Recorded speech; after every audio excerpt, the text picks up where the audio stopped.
ఆశావాది ప్రతి కష్టంలోనూ ఒక అవకాశాన్ని చూస్తాడు. నిరాశావాది ప్రతి అవకాశంలోనూ కష్టాన్ని చూస్తాడు. తండ్రి మరణానంతరం కాంగ్రెస్ పార్టీ నుంచి తెగతింపులు చేసుకున్నాక తన గమ్యం ఏంటి అని ఆలోచించాడు జగన్మోహన్ రెడ్డి. అప్పట్లో కాంగ్రెస్ పార్టీలో చీలికలు కొత్తేం కాదు. ప్రాంతీయ పార్టీలు పెట్టి గెలిచి మళ్లీ కాంగ్రెస్కు మద్దతు ఇస్తున్న వాళ్లున్నారు. కొత్త పార్టీని మళ్లీ తల్లి కాంగ్రెస్లో విలీనం చేసిన ఉదాహరణలు ఉన్నాయి. అయితే జగన్మోహన్ రెడ్డి పార్టీ పెట్టడానికి దారితీసిన పరిస్థితుల్ని విశ్లేషించే ముందు ప్రాంతీయ పార్టీల ఆవిర్భావం తీరుతెన్నులు పరిశీలించాలి. ఈ క్రమంలోనే కాంగ్రెస్ నుంచి చీలి ప్రాంతీయ పార్టీలుగా ఏర్పడి విజయాలు సొంతం చేసుకున్న సందర్భాలు గమనించాడు జగన్. ఇలాంటి వాటిలో విజయాలు పరాభవాలు పరిగణలోకి తీసుకొని ప్రస్తుత పరిస్థితిని విశ్లేషించుకున్నారు. తమిళనాట కాంగ్రెస్ పాలనను వ్యతిరేకిస్తూ డీఎంకే ఆవిర్భవించింది. అందులో అవినీతిని ప్రశ్నించి ఎంజీఆర్ బయటకు వచ్చి ఏఐడీఎంకే పార్టీని స్థాపించారు. ఆ తర్వాత అక్కడ కాంగ్రెస్ అనే పదమే లేకుండా చేశారు. అదే ఆశపడ్డాడు జగన్. తన చుట్టూ సాలెగూళ్లలా అల్లుకుపోతున్న కష్టాల్లో అవకాశాలను గమనించాడు.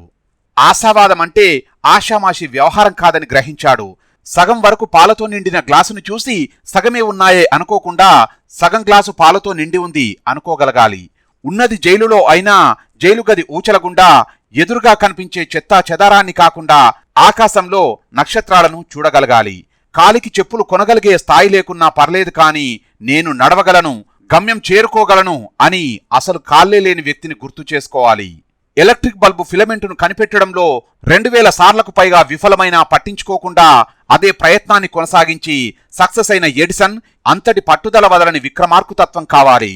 ఇలా ఆశావాదం అంటే ఇంత కష్టంతో కూడిన విషయం అని గ్రహించాడు జగన్మోహన్ రెడ్డి.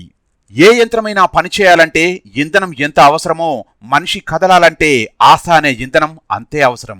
దేన్నైనా ఆశించి సాధిస్తే అది విజయం, సాధించలేకపోతే అది పరాజయం అని క్షుణ్ణంగా తెలుసుకొని ముఖ్యమంత్రి పదవిని సాధించాలి అనే ఆశకు పట్టం కట్టాడు. తమిళనాడులో ఇంతవరకు మళ్లీ కాంగ్రెస్ అధికారంలోకి రాలేకపోయింది. తను ఆంధ్రప్రదేశ్లో అదే చేయాలనుకున్నాడు. ఆశావాదంతో దాన్ని నెరవేర్చుకున్నాడు. విశ్లేషకులు ఇకపై కాంగ్రెస్కు ఆంధ్రప్రదేశ్లో చోటు లేదు అని విశ్లేషిస్తున్నారు. ఈ విషయం మనందరికీ కూడా తెలుసు. అసలు ఆశావాదుల మొదటి లక్ష్యం ఏంటి అంటే మనకు ఏది అసాధ్యం కాదు అని అనుకోవడం, ప్రయత్నించి చూడడం, ఎప్పటికో ఒకప్పటికి అయితీరుతుంది అని గట్టిగా నమ్మి తీరడం. ఆశావాదం ఎంత గట్టిగా ఉంటే మన ప్రయత్నాలు అంత గట్టిగా ఉంటాయి. మనం ఎంచుకున్న రంగంలో ఉన్నత స్థాయికి చేరుకోవాలంటే దురాశతోనే సాధ్యం అవుతుందనుకోకండి, ఆశతో కూడా సాధ్యమే.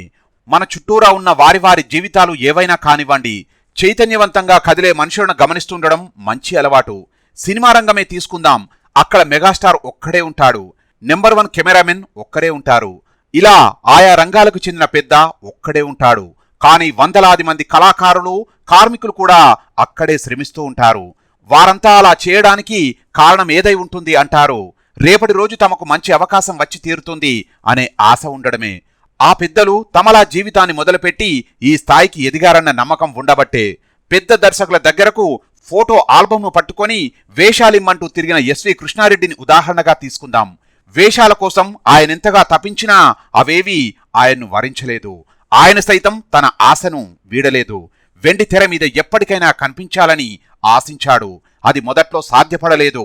కానీ సినిమా రంగం తనకంటూ ఒక ప్రత్యేక ఉనికిని సాధించుకున్న తర్వాత తను అనుకుంటే ఓ భారీ సినిమాను ప్రొడ్యూస్ చేయగల స్థాయికి వచ్చారు.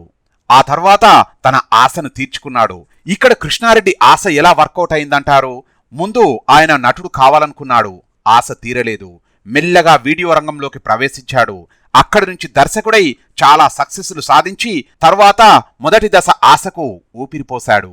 చూసారా, అటు జగన్మోహన్ రెడ్డి జీవితంలో కానీ ఇటు ఎస్వి కృష్ణారెడ్డి జీవితంలో కానీ సమాంతరంగా కనిపించే అంశం ఆశ. ఒక ఆశ అంటూ మనకుండాలే కానీ సాధించడానికి శ్రమించిన సహనంతో వేచి చూడాల్సి వచ్చినప్పటికీ ఫలితం మట్టుకు విజయమే అవుతుంది. చిన్నప్పుడెప్పుడో ఆశ కలిగిన కారు కోరిక అప్పుడు తీరకపోయినా జీవితంలో ఏ దశలోనైనా కారును మనం సాధించి అందులో తిరుగుతున్నప్పుడు ఎంత ఆనందం వేస్తుందో కదా. అబ్బా, నా చిన్నప్పటి ఆశ ఇప్పుడు తీరింది అని అనుకోవడం కూడా విజయమే. అయితే ఇక్కడ కొన్ని విషయాలు గుర్తుంచుకోవాలి.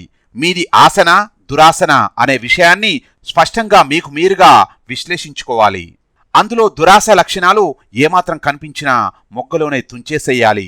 శ్వాసగా ఎంత స్వచ్ఛమైన గాలిని కోరుకుంటామో అట్లాగే స్వచ్ఛం అనిపించేంత విజయాన్ని అందించే ఆశని కోరుకోవాలి. నెరవేరని ఆశలు కొత్త ఆశలకు ఊపిరిపోస్తాయి. ఓవైపు ఆకు రాలుతున్నా మళ్లీ మళ్లీ చిగిర్చే చెట్టులాగానే మనలో ఆశను చిగిరింపజేయాలి. కొత్త ఆశ కొత్త ఉదయం లాంటిది.